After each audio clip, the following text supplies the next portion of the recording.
Aquí, bueno, y aquí como abogada quería compartir y centrar la discusión jurídica, que hay dos hechos fundamentales y cuando se trata de un país como Nicaragua, que he tratado de desviar la atención, yo recuerdo que cuando estudiamos Derecho, Antonio siempre me decía, bueno, si usted va a ganar el punto, lleve al juez de la mano y sea muy precisa y muy concisa en su argumentación. Si usted no tiene la de ganar, enrede en la medida de lo posible el tema.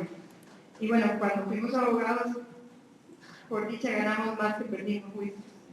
En términos del hecho fundamental, aquí es clarísimo. Hay una agresión ilegítima a la integridad territorial de Costa Rica.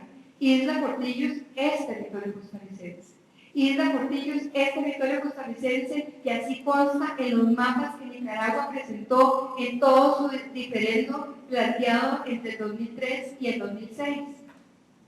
Yo digo, ¿con qué cara va uno a un tribunal jurisdiccional internacional con una posición que viene a contradecir documentos que la misma Cancillería ha planteado?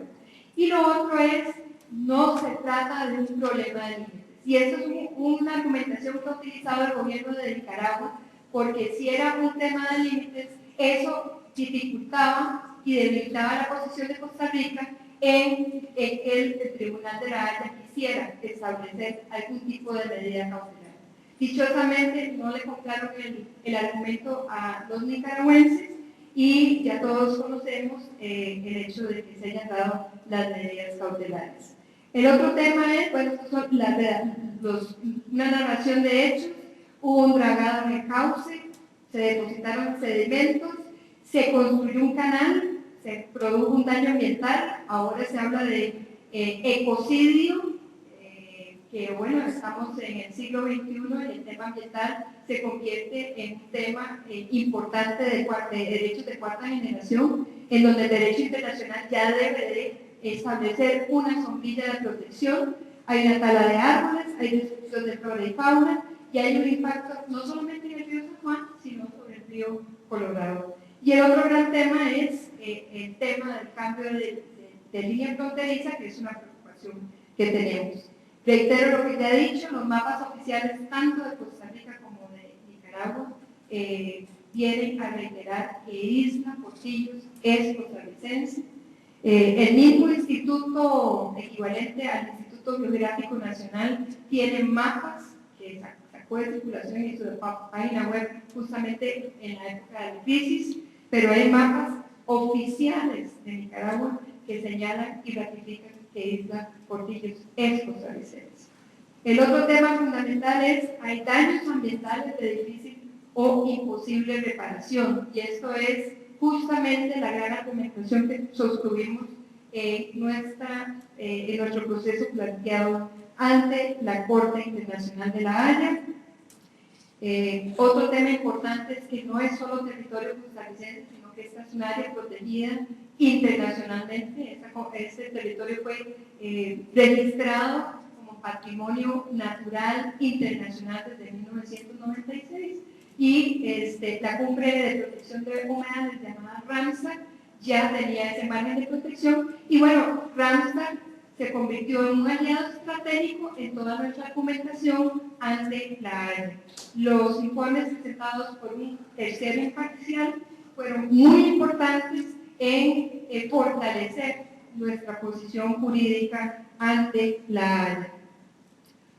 En términos del derecho internacional, no aquí, bueno, hay muchos abogados, decir lo obvio, obviamente la acción de agresión ilegítima en territorio costarricense es violenta, el derecho internacional y los tratados Caña Jerez, Lagos, Cleveland y Alexander, hay un irrespeto de la integridad territorial y el uso de la fuerza que contraviene la Cuarta Fundamental de Naciones Unidas y Estados Americanos. Estos tratados establecen muy claramente que hay una prohibición del uso del río San Juan para actos hostiles y frente a esta realidad, bueno, que hay también un irrespeto a la libre navegación, de navegación fluvial y el tema de Ramsar.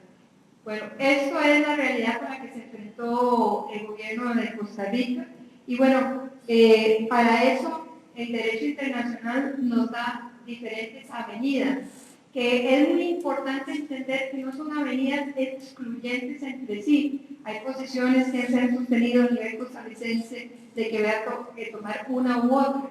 Bueno, yo les voy a explicar por qué había que ir a la Organización de Estados Americanos. Era una avenida, la Corte Internacional de la Haya era otra avenida, también la hemos utilizado, y Naciones Unidas hemos hecho acercamientos, pero no ha sido necesario irle a tocar todavía en las puertas del Consejo de Seguridad, y gracias a las medidas cautelares, pues no hace necesario tocar la puerta, puesto que lo que ya buscábamos, que era la cesación de la violentación del ambiente, ha cesado, igual que la presencia de tropas en territorio costarricense. Varias son las estrategias, además, en términos de recurrir no solamente a Ramsar, sino también a otros organismos internacionales. Ahí se establecieron toda una serie de alianzas estratégicas con Estados Unidos, con las manifestaciones de Hillary Clinton en cuanto a su preocupación en conflicto, Vaticano, países operantes que le tocaron la puerta. Yo recuerdo que esa fue una sugerencia que hice en una de las reuniones en casa presidencial. Tocar las puertas a un país importante para Nicaragua como Holanda, que es un cooperante fundamental, y ustedes saben que no hay nada más doloroso y más efectivo que cortarle el dinero a un país que lo necesita tanto. Bueno, esa era una de las estrategias. Y bueno, ganar el pulso en la opinión pública internacional, que es muy difícil. Es muy difícil que, primero, la gente le cuesta mucho entender que hay crisis cuando no hay muertos. Y cuando además coincide con la matanza y la crisis de norte de África y Medio Oriente, un conflicto de la naturaleza ambiental y territorial en donde no hay muertes de por medio, es muy complejo de manejar en términos de ganar los corazones y las razones en términos internacionales. Pues bien, Costa Rica tomó la decisión de recurrir a la Organización de Estados Americanos porque hay dos tratados que son los que rigen las relaciones interamericanas, que son el Tratado Interamericano de Asistencia Recíproca, mejor conocido como el TIAR, y el Tratado Americano de Soluciones Pacíficas, que también es conocido más fácilmente como el Pacto de Bogotá. Ambos cuerpos legales muy claramente en su artículo 2 manifiestan que Organización de Estados Americanos es el órgano para dirimir los conflictos entre los Estados miembros como foro regional, y que ese órgano regional, de esa instancia regional, debe ser agotada de previo acudir a instancias de carácter universal. Y por otra parte, muy amarrado con el tema, Carta de Naciones Unidas, en el artículo 52, establece que para poder recurrir a Naciones Unidas es necesario votar la instancia regional, con dos excepciones. Artículo 34 y 35, en donde se establece que si está en riesgo la paz y la seguridad internacional, sí se puede recurrir directamente. Pero en este momento, el argumento de paz y seguridad internacional, sin la presencia de muertes, era muy difícil de llevar a una instancia que además tiene toda una serie de intereses muy complejos en Naciones Unidas. Y vean ustedes con lo que está sucediendo con el tema de Libia. Bueno, la votación de intervención de Libia fue una votación muy compleja. Hay grandes divisiones, hubo abstenciones, y en OTAN hay todavía también abstenciones y reticencias a la participación en Libia, en donde hay ni más ni menos que un genocidio producto de las acciones de Gaddafi. Así que en presencia de genocidio todavía hay divisiones. Imagínense en una circunstancia como el caso de Costa Rica y Nicaragua, que además tiene la particularidad de que si se permite abrir una puerta para este tipo de diferendos entre países, abre la puerta para muchos otros conflictos presentes en una gran cantidad de relaciones bilaterales entre países, y entonces esto abriría la puerta para que Naciones Unidas, el Consejo de Seguridad, se convierta un poco más o menos que una sala cuarta internacional. Que ustedes saben que el problema es que todo va a la sala cuarta, bueno, todo iría al Consejo de Seguridad porque nadie querría ir a los órganos regionales, sino que se brinca directo al Consejo de Seguridad. En términos del manejo, bueno, tuvimos 3 triunfos diplomáticos en Organización de Estados Americanos. Leer digamos, el informe del secretario general sin la óptica diplomática en alguna medida, para los que son abogados no de derecho internacional y para los costarricenses en general, podría sonar como un informe un tanto débil. Lo que pasa es que en las relaciones diplomáticas el lenguaje es bastante más prudente, y entonces ese primer informe del secretario general en realidad fue la base documental y de toda la argumentación que después acogió el Consejo Permanente, que fue ratificado por la reunión de consultas del máximo órgano de Organización de Estados Americanos, que es la reunión de ministros y ministras de Relaciones Exteriores, y es lo que nos llevó con un peso esa resolución de OEA unida al informe del enviado especial del secretario general de la Organización de Estados Americanos, el embajador Dante Caputo, con el informe del enviado especial de RAMSA.